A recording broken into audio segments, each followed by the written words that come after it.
Yoga is useless without philosophy. So most important part of the yoga is yogic philosophy. If you understand yogic philosophy, then only you can understand yoga. So let me brief up in the small little words. Yog is a Sanskrit word which means sublimation of two and becoming one. Actually, anciently when it was discovered that how men can get enlightened, how men can find himself, how, when I'm saying men, women don't get panic because I'm talking men here for humans, not like men specially.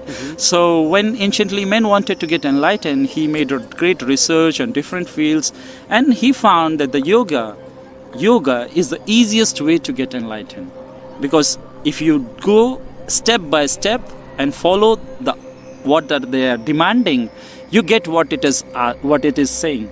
Like it's the 8 steps of Ashtanga yoga, or like Hatha yoga, or like yoga. So first is yama. When you follow yama, then only you can go to niyamas, and when you follow niyama, then you enter into asanas. Asanas is the thing which West is introduced, the physical postures and all, which you are talking about this exercisal part. Then asana. Then when you complete the asana, automatically the pranayama happens. Pranayama are the breathing practices. So pranayama comes, and then pratihar happens. Pratihar happens naturally.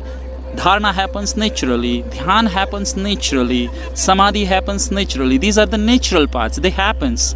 But you have to do yama and niyama. Nobody is ready to follow yama and niyama, Without yama and niyama, if you will do only asanas, you will lose the path. Yoga could be your exercise, but it will not be your spiritual path. Ahimsa, non-violence. So you have to practice your non-violence by your speech, by your thoughts, by your life.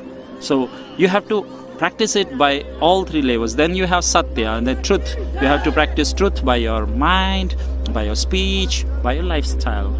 You have to, one more very, very controversial and very important, celibacy. Like having no sex, no drugs, no sex, nothing. What I'm saying is, like yoga says, if you really want to make it as your spiritual path, 12 years you have to live without sex, physically, mentally, and emotionally.